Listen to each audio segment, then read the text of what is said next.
pena, me ha sacado el Zoom, un archivo que descargo y no me bloquea el computador, pero bueno, ya, si me escuchan. Qué pena, ya estoy acá.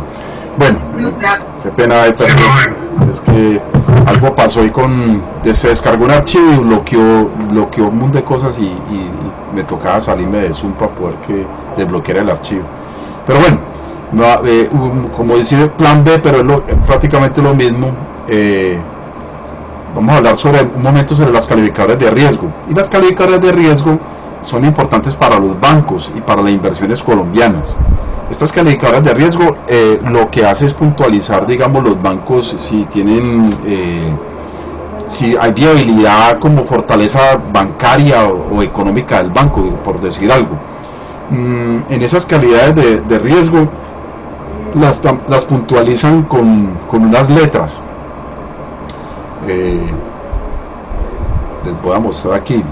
Pero entonces voy a decir unas cosas por unos minutos, porque el trasfondo, así como vimos en el día de ayer en una asignatura, en el trasfondo de la calificación de riesgo está en las inversiones que se hacen en la bolsa, y que vuelve y dice qué tan riesgoso es colocar el dinero allá.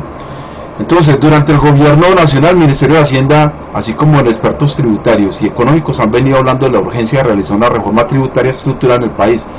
Eso lo vienen hablando de muchos días. Bueno, por aquí conocí una aplicación lo más de interesante. Miren esta aplicación tan chévere. Uno hace una cantidad de cosas dentro de él. Miren esto. Y entonces una nueva reforma. Aquí están hablando de una nueva reforma. Pues eso, ahorita pues Carrasquilla también está anunciando una nueva reforma, pero digamos que por efectos de pandemia, pues eso está en stand-by. Una de las razones para hacerlo es no perder la nota que hoy tienen las calificadoras de riesgo sobre la economía colombiana, de no hacer un ajuste en el sistema tributario como el que se espera haga la reforma tributaria el próximo año. Pero este está fechado de 2016, o sea que la reforma se hizo en el gobierno de Santos, él hizo reforma tributaria. Pero vienen unas compañías que son las que nos interesan. Estas compañías que están acá, estas compañías son las 3 calificadoras encargadas en Colombia de monitorear los avances de la economía y establecer una nota con la que los inversionistas podrán medir el grado de riesgo para entrar a analizar o no. O sea, si yo entro, no entro dentro de un panorama bancario.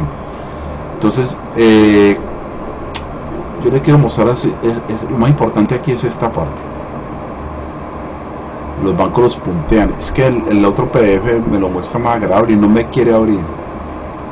Entonces, bueno, acá la perspectiva no mejora. Si bien el momento colombiano pasa las calificaciones, aquí esto de pasar las calificaciones para todos los bancos a nivel internacional, pues los tienen que reajustar nuevamente, porque pues por lo que ha pasado. En la actualidad el SIP y el Fitch tienen calificación sobre Colombia. Esto es lo que yo les quería mostrar, cómo califican por triple B, por triple B más triple B. Esto tiene una tabla que explica, y es la que yo les quería mostrar, pero no me deja. Vamos a ver si les puedo mostrar por acá. Vamos a ver si me lo permite Google, que es como lo más importante francamente a mostrar hoy.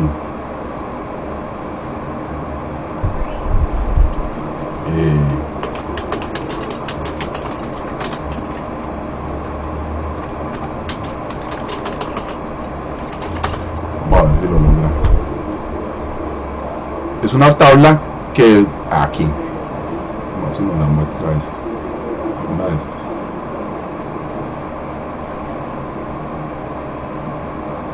Son unas tablas en las que califican el riesgo a nivel bancario. Vamos a ver si de pronto esto nos sirve.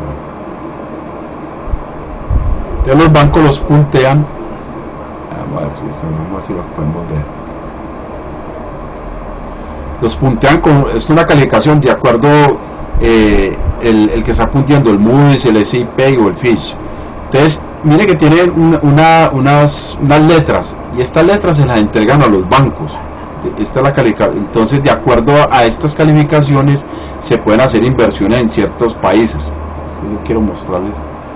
Y entonces calificación triple A, mire que hay A minúscula, triple A, triple A. Esto tiene una connotación. Vamos a ver si está por acá. Si la encontramos, si les quisiera mostrar. Es que la señal listo no me quiere abrir. Si alcanzan a apreciar esto, no sé si no lo veo yo.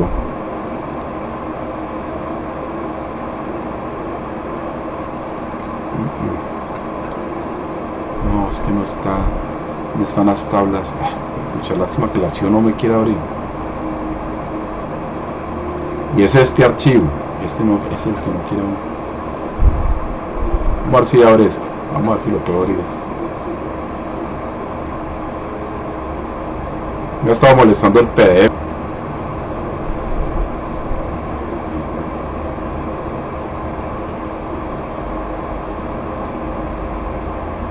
Vamos a ver si abre.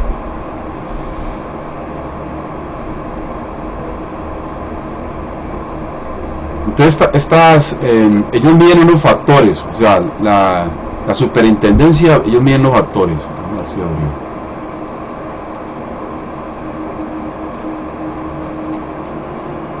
Ya abrió, es un archivo grande. Vamos a ver si les puedo compartir.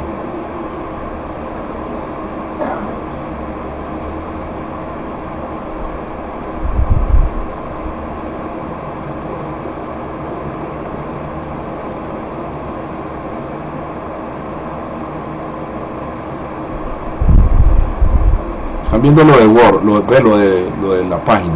¿Dónde estará? Es que no se bloqueó.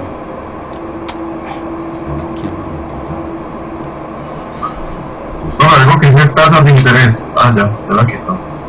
Sí, pero es que lo que les quiero mostrar me lo está bloqueando el Zoom, no me muestra.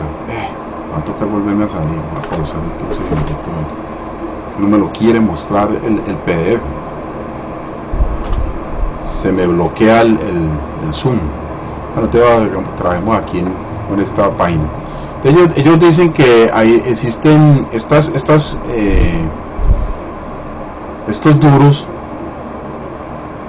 duros del mundo, son unas entidades financieras. Ellos califican a Colombia y a muchas entidades bancarias.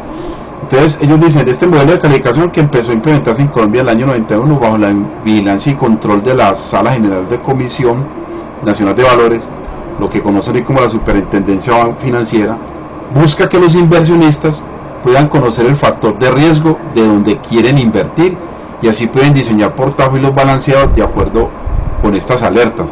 O sea, alguien va a invertir y lo que yo miro son las calificadoras de riesgo en ese país. Y estos duros, Stanford, estas compañías financieras americanas, ellos le dicen, ellos califican estos bancos, para que me haga entender. Desde su implementación, las calificadoras de riesgo han jugado un importante rol en la transparencia de la información que ha propiciado la llegada de más inversionistas, confiados en las buenas prácticas que adelanta Colombia en materia económica. Pero eso es que uno a veces escucha, es que bueno, en ese país es bueno invertir o no es bueno invertir. Entonces, antes de invertir, hay que mirar cómo está el sector bancario allá, la parte financiera. Entonces, ¿qué miden ellos? Entre los factores que entran a analizar estas calificadoras están el riesgo soberano, bien, el riesgo soberano, y el riesgo económico, y el riesgo político, riesgo social, riesgo internacional, y lo miden en el largo y el corto plazo. Entonces, si van a medir riesgo soberano, ellos hacen estudios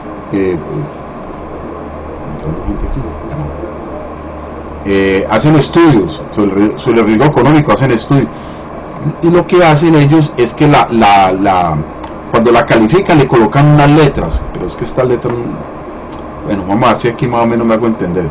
Pero la perspectiva no mejora. Si bien en este momento Colombia para las calificaciones la perspectiva no son para confiarse. En la actualidad esta entidad tiene una calificadora sobre Colombia de triple B, mientras que la modalidad BAA2, o sea, esto tiene un significado.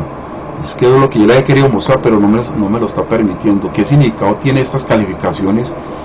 Entonces, si tienen, por ejemplo, AAA, es que están muy bien rankeados. Que vamos a ver si este me lo permite, a ver aquí un poquito. Qué lástima hoy no jugó un papel, me hizo una presta aquí medio, se ve un poquito aquí.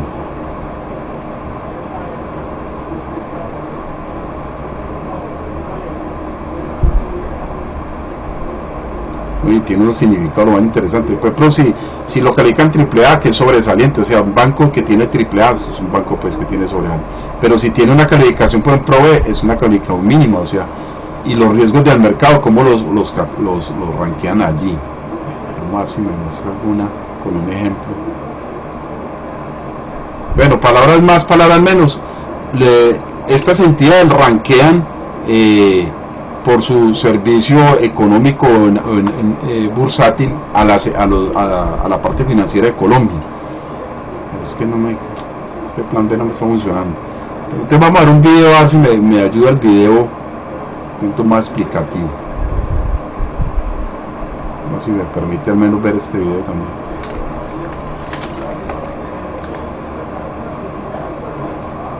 Está lento también este.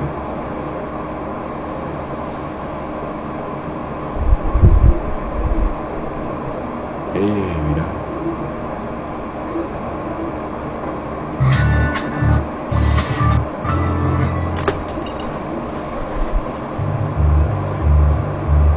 Son temidas y cuestionadas. Las agencias de calificación de riesgos son ineludibles, pues califican casi la totalidad del capital de este mundo. Tienen un poder inimaginable, mayor que el de cualquier ejército. 3 agencias dominan el mercado. Ellas deciden quién es merecedor de crédito y quién no, determinando el destino de estados enteros. Las agencias de calificaciones son un catalizador de crisis.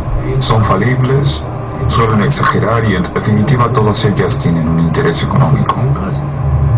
Cometieron errores con consecuencias colosales. Perdimos $6 millones de los fondos arduamente recaudados por nuestro municipio. Su trabajo es criticado con frecuencia.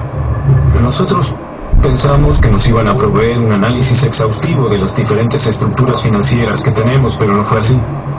Los ex empleados hablan de un sistema casi sin control alguno. Había plena libertad, cada uno podía hacer lo que quería. Como analista tienes mucho poder. Recibes mucha atención, eres una estrella. Se puede seguir tirando los dados y pidiendo dinero por ello, nada cambió. Siendo que se pretende que sean árbitros neutrales de la economía mundial, ¿cuán peligrosas son las agencias de calificación de riesgos?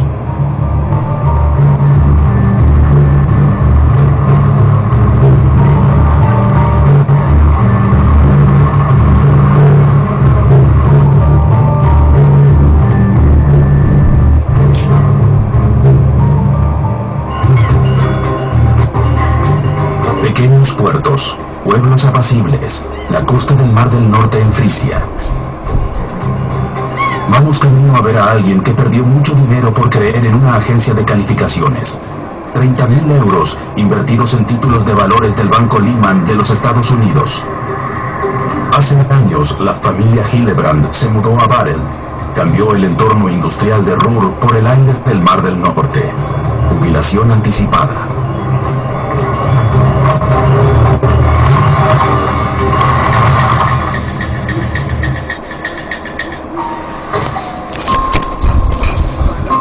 Viven modestamente. Los libros son su gran pasión. ¿Cuántos hay? 100.000. Pero ahora el banco quebró. Los títulos carecen de valor, a pesar de la calificación positiva de la agencia más grande del mundo. ¿Y ustedes se fiaron plenamente de ella? Sí, por supuesto, Lehman es un banco grande que no puede caer. Además fue calificado con AAA por una agencia de calificaciones. Queríamos algo seguro, o sea, que no pretendíamos un interés del 12 o 15%, sino que pretendíamos tener un interés menor, pero que fuera algo seguro. Porque nos decíamos, esta será nuestra jubilación. El sueño de retiro de los Hillebrand se vio frustrado. Este es un libro de Ronald Reagan. El hombre de 63 años se ve obligado a convertir su pasatiempo favorito en un negocio. tiene que desprenderse de más de un pequeño tesoro de su biblioteca. En el pasado, Hillebrand era perito en la verificación técnica vehicular. No comprende que los expertos financieros de una calificadora de riesgos puedan equivocarse tanto como para no reconocer a tiempo el peligro de quiebra de un banco. Un peritaje de un experto que 2 días antes de la quiebra da una evaluación A o bueno, eso no puede ser. Si lo comparo con mi actividad como perito, eso equivaldría a que yo califique un auto como apto para circular y al salir por el portón se pedazos. Para recuperar su dinero tuvo que acudir a los tribunales y ver si podía demandar en Alemania a la agencia de calificación Standard & Poor's de los Estados Unidos. El fallo del Tribunal Federal Supremo dijo que sí. Cuando lo logró, ¿fue un sentimiento satisfactorio? Oh, sí. David contra Goliat. El pequeño David le ganó a Goliat. Con eso está lejos de recuperar sus 30.000 euros. Tras admitirse la demanda a trámite, comienza el juicio propiamente dicho. En él se decidirá si una agencia de calificación de riesgos tiene que responder de una calificación errónea, si Hillebrand efectivamente recuperará su dinero. Jürgen Hillebrand quiere justicia aun cuando el fallo todavía demore años. También la calificadora de riesgos quiere pelear el juicio hasta el final. Declara que sus valoraciones son simples expresiones de opinión. Desde Barrel queremos echar una mirada detrás de la fachada de las agencias de calificación de riesgos. ¿Qué importancia tienen? 3 grandes empresas dominan el mercado de la calificación de riesgos. Ellas evalúan profesionalmente la credibilidad y confiabilidad de los consorcios, los países y los títulos de valores. Esos títulos que lograron atraer al jubilado Jürgen Hillebrand. Sus certificados, que según Standard & Poor's presuntamente eran lo mejor de lo mejor, habían sido calificados con A positivo. Eso significa que había una alta probabilidad de que él recibiera de vuelta su dinero más los intereses correspondientes. Las calificaciones crediticias siguen una escala alfabética que va de AAA hasta D, de muy buena a desastrosa, y es válida en todo el mundo. Pero desde la quiebra de Lehman y la crisis financiera, la confianza en estas letras mágicas ha caído abruptamente. Las razones para ello las buscamos en el Centro de Negocio Financiero Global. Aquí salen a la luz cada vez más detalles sobre el papel desempeñado por las agencias de calificación. Tenemos una cita con un ex empleado de Moody's, la segunda agencia de calificación a nivel mundial. Eric Kolchinsky quiere brindarnos una idea del funcionamiento interno de una agencia.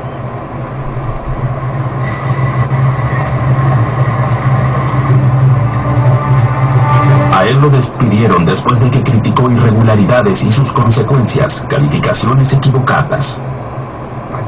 En el año 2007 teníamos 3, 4, 5 veces más calificaciones por analista que lo normal. El volumen era cada vez mayor y aumentaba la complejidad de los negocios. No teníamos suficientes empleados para eso. ¿Qué influencia tuvo eso sobre las calificaciones? Lógicamente, cuanto más presionado se está con el tiempo, más reducidos son los recursos. La calidad de las calificaciones baja. Cada persona que está bajo presión ya no analiza tan exactamente. Trabaja en forma más superficial que antes. Se saltean pasos, probablemente pasos necesarios. Y creo que al final todos terminaron haciendo lo mismo indispensablemente. ¿Y esa fue la razón de los errores? No, creo que la razón principal es algo peor aún. Fue la incapacidad de las agencias de decir no a una transacción. Pues cada transacción significa mucho dinero. Hasta la crisis financiera, las agencias ganan miles de millones. La agencia Moody's tiene su sede central en el nuevo complejo del World Trade Center. Kolchinsky en su momento evaluaba productos financieros altamente complejos y difíciles de analizar. Una vez se negó a calificar un producto de alto riesgo. En ese momento dije, no logro comprenderlo. Creo que nuestra metodología no es apropiada. No podemos hacerlo. ¿Eso fue lo que le comunicó a su jefe? Sí, le dije que no podía calificarlo. ¿Qué pasó entonces? Me sugirieron que lo reconsiderara, pero yo me puse firme con mi decisión. Eso fue en septiembre. En octubre me pidieron que dejara mi puesto de trabajo. Moody's perdió este negocio a manos de la competencia. La transacción que yo rechacé fue calificada por la agencia Fitch. No fue un problema para los banqueros. Estos negocios son los que precipitan al mundo a la crisis financiera de 2008. Recién entonces se refuerzan los controles. Según Kolchinsky, no lo suficiente. Ahora tienes que trabajar en forma un poco más transparente. Tienes que archivar más papeles, pero aún sigue existiendo la posibilidad de decidir prácticamente una calificación tirando los dados. Hoy tienes que admitir que lo haces, pero casi siempre se puede seguir tirando los dados y pidiendo mucho dinero por ello. No ha cambiado nada en ese aspecto. Drásticas palabras acerca del trabajo de las agencias de calificación de riesgos. Cuando a las agencias más importantes les pedimos entrevistas para hablar acerca de sus métodos de calificación de riesgos, nos remiten a Frankfurt y Londres. En Moody's, el ex empleador de Kolchinsky se nos niega la entrevista a pesar de solicitarla reiteradamente.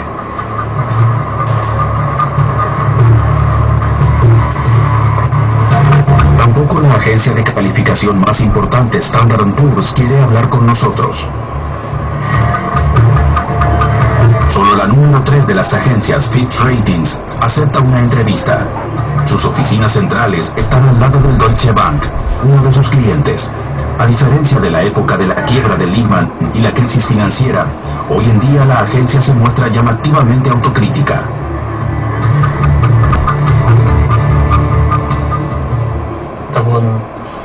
En ese entonces no se supo evaluar la evolución del mercado. Simplemente no se reconoció que la liquidez en un determinado mercado, o sea, la disponibilidad de financiación, refinanciación para esos bancos, podía desaparecer tan abruptamente del mercado. No se pudo prever que eso ocurriría. Se hicieron evaluaciones equivocadas del riesgo. ¿Y dice que Fitch cometió errores en eso? Sí, creo Va a que tener eso un sí. momentico porque se están cumpliendo los 40 minutos para que damos otro pedacito sobre la calificadora de riesgo de estas compañías. Entonces va a tener un segundito. Se basa únicamente en hechos, sino en gran medida también en las opiniones de los analistas. Y estos pueden equivocarse. A pesar de las crisis financieras, este sistema sirve en el mundo entero como fundamento para evaluar la capacidad crediticia.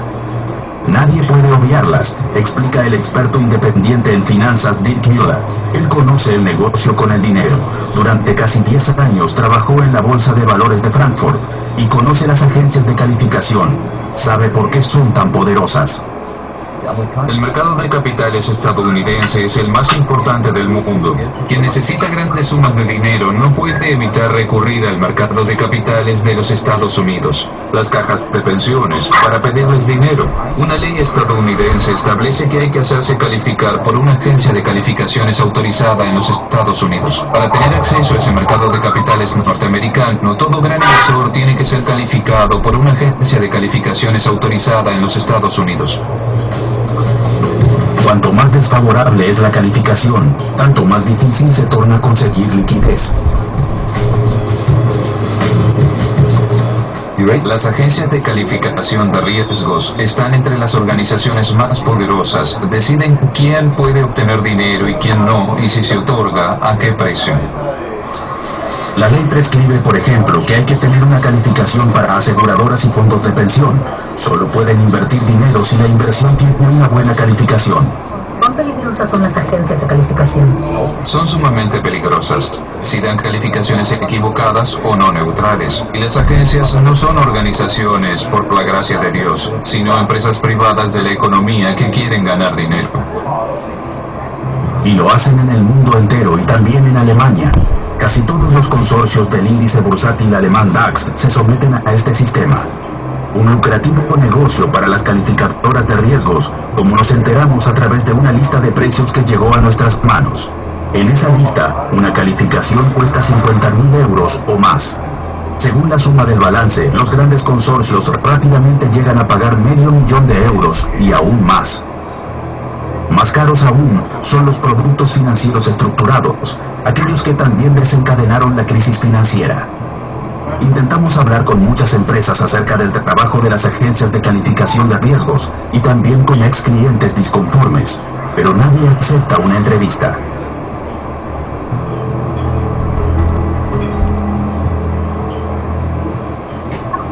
Finalmente encontramos a alguien dispuesto a hablar abiertamente. 30 kilómetros al sur de Múnich, en Bayern. El pequeño municipio se hizo calificar en el año 2009 por Standard & Poor's. Querían ver si podían atraer a potenciales inversores financieros. El alcalde está dispuesto a contarnos su aventura con la mayor agencia del mundo. La calificación costó 20.000 euros.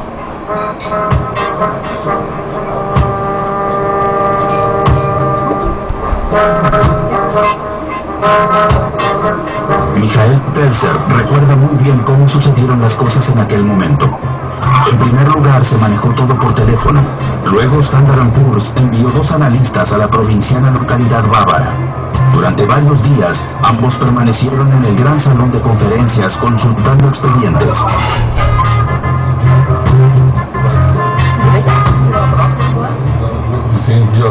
Vea esta lista. Una página, 2 páginas, 3 páginas. O sea que tuvo que entregarles muchas informaciones internas. Nos desnudamos totalmente frente a ella. Uno se hacía llamar director, el otro debe haber sido su asistente, pero eran jóvenes muy simpáticos, que no daban impresión de... Bueno, eran bastante atildados, pero supongo que todos ellos lo son. Tarde llega el informe de la calificadora. Abarca 10 páginas. El alcalde Pelzer vembra y luego se enoja. El informe estaba repleto de errores. Había frases incompletas y errores tipográficos. Además, las explicaciones en el texto no concuerdan con las cifras correspondientes en la tabla. ¿Qué diría usted? ¿Qué calidad tiene el informe? Es malo. No es lo que uno esperaba y lo que ellos habían prometido. Se los dije en su momento. Toda la tabla no nos sirve para nada. En primer lugar, las cifras están equivocadas y en segundo lugar, las conclusiones que sacan son incorrectas. ¿Qué dijeron los analistas? Esos 2 dijeron tenemos que revisarlo. Dieron las clásicas excusas, aunque en realidad nunca dan excusas, por lo general enseguida contraatacan. Los analistas se negaron a tomar en consideración la inversión con más potencial del municipio. Hace años el municipio había comprado un gran terreno directamente detrás del ayuntamiento y el convento. Ahora se construirán allí 38 viviendas. El precio por metro cuadrado es de hasta 3.500 euros. La venta del terreno fue un negocio muy lucrativo.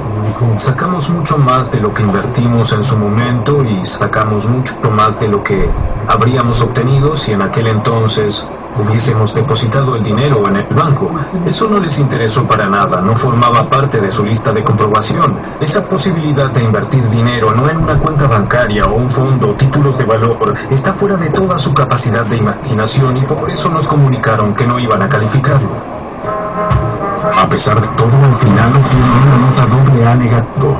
Pocos días después de recibir el informe, el municipio cancela el contrato con Standard & Poor's.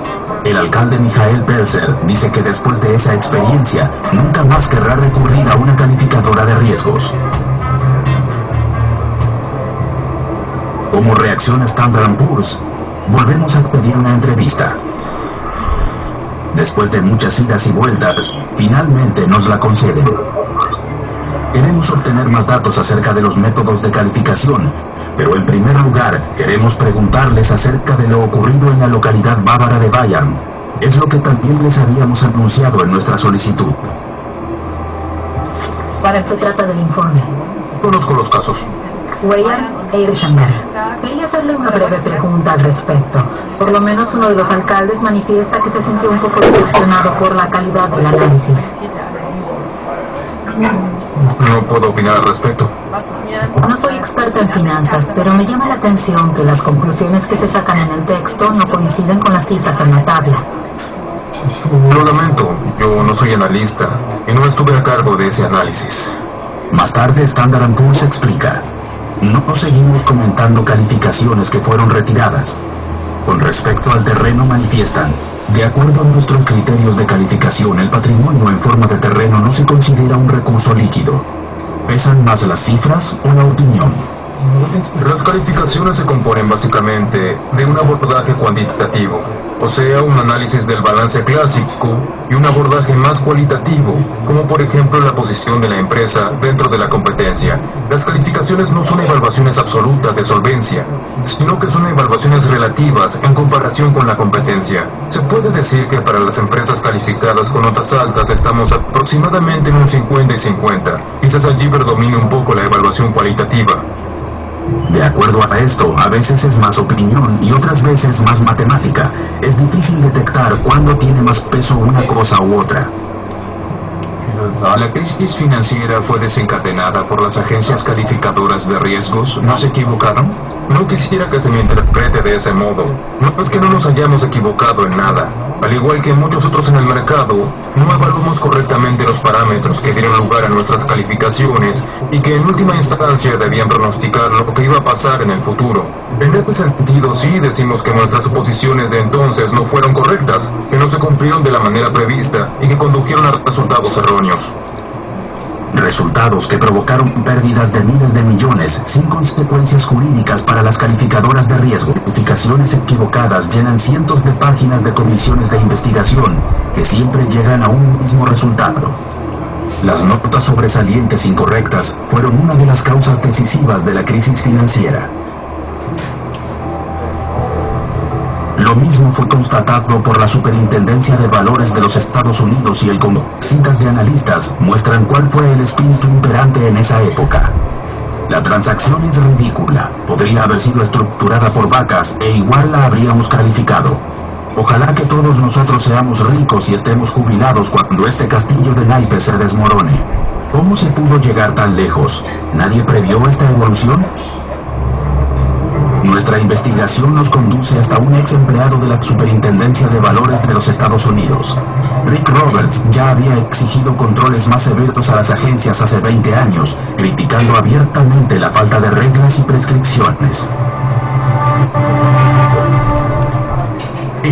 Teníamos posibilidades limitadas de controlar las agencias de calificación. Esa era mi preocupación. No podíamos ejercer ningún tipo de control. Ni siquiera aprovechábamos la poca autoridad que teníamos. También necesitábamos más autoridad para cumplir con nuestra tarea. Recién cuando los errores se incrementaron dramáticamente, las autoridades tomaron cartas en el asunto, pero ya era tarde. Roberts considera que las calificaciones son necesarias en la actualidad, pero es escéptico en cuanto a su confiabilidad. Uno no debería confiar exclusivamente en ellas. Pueden ser una parte de la evaluación, pero no deberían ser el único criterio porque justamente no son perfectas. Por eso Roberts sigue advirtiendo del riesgo que entrañan. Opina que hay que seguir delimitando la influencia de las agencias de calificación de riesgos. ¿Qué es lo que habría que cambiar? Bueno, mi mayor preocupación continúa siendo el hecho de que las reglas y leyes financieras aún establecen que es obligatorio obtener la opinión de agencias calificadoras. 20 años más tarde y 5 años después de la crisis financiera, las agencias de calificación de riesgos aún siguen calificando sin riesgo propio. Son cada vez más los empleados de las agencias que declaran públicamente bajo juramento e informan sobre sucesos increíbles. Las calificaciones eran obsoletas y por ende no eran confiables. Eso fue hasta la crisis financiera. ¿Y ahora?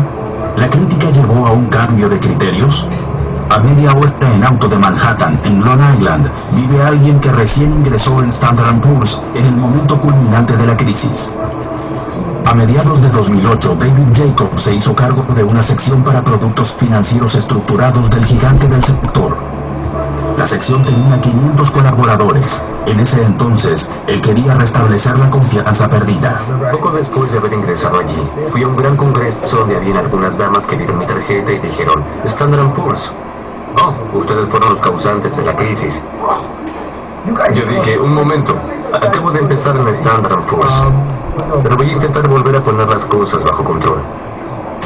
Sin embargo, dice que la organización interna dejaba mucho que desear. Jacob recuerda que, por ejemplo, no existía un sistema adecuado para supervisar las calificaciones existentes. O sea que nosotros establecimos sistemas analíticos que no existían previamente. Cuando yo comencé, esos sistemas para el análisis y control real de solvencias eran muy deficitarios. O sea que no había reglas de cómo monitorear una calificación. No había reglas. Es increíble. Hasta 2006 las agencias de calificación no estaban reglamentadas. Prácticamente no existía una regulación de negocio de las calificadoras de riesgo. No había ningún criterio. La regulación era arbitraria, era un trabajo casero. No era un sector regulado en términos de medidas de supervisión. Cualquiera podía hacer lo que quisiese. ¿Todo era posible? Todo era posible. ¿Realmente todo? Todo era posible. Absolutamente todo. ¿Sí? David Jacob nos habla de un colega. En esa misma época, este debía establecer nuevos criterios en Standard & Poor's para todas las calificaciones. Un colega se encargó de diferentes sectores. Primero las finanzas estructuradas, luego pasó a bancos y empresas, y en cada sector fue introduciendo criterios mucho más severos. Cuando volvió a tener más fuerza el mercado para valores respaldados por hipoteca, particularmente en los años 2010 y 2011, Standard & Poor's comenzó a perder participación en el mercado. Y está bien documentado y es difícil de aceptar para una calificadora de riesgo. No van a decir vamos a perder participación en el mercado. ¿Y entonces? Bueno, supongo que hubo cambios en los criterios. Se hicieron menos severos que en mi época, se los modificó y las cuotas de mercado volvieron a subir. Reproches con los que confrontamos a Standard & Poor's. Se nos explica que en ese entonces teníamos los sistemas que nos volvían a presentar regularmente las calificaciones para una reevaluación.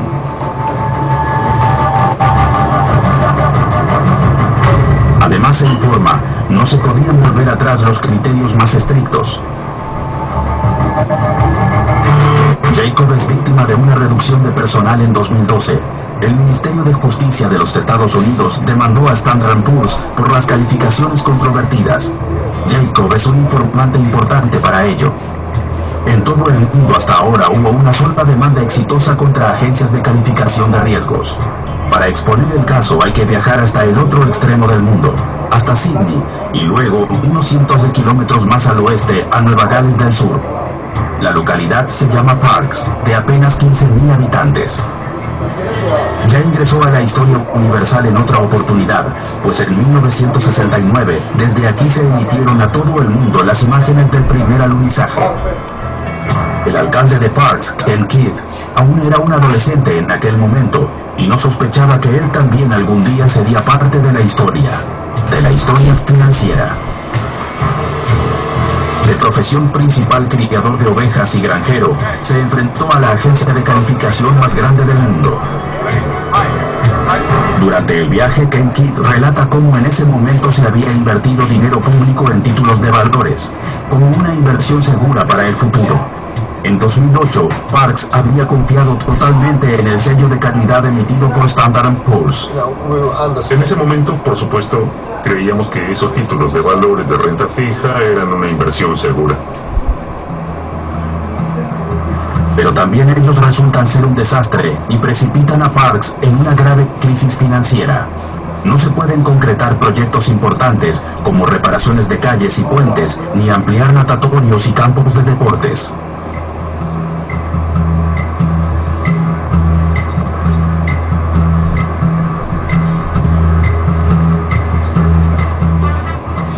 ¿Cuánto dinero perdieron?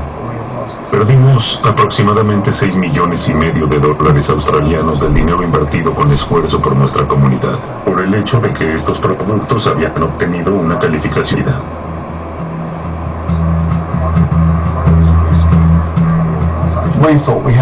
Pensábamos que teníamos razón, que éramos víctimas de un agravio, porque los bancos y las agencias de calificación no asumían responsabilidad alguna por los errores que habían cometido y los productos que vendían.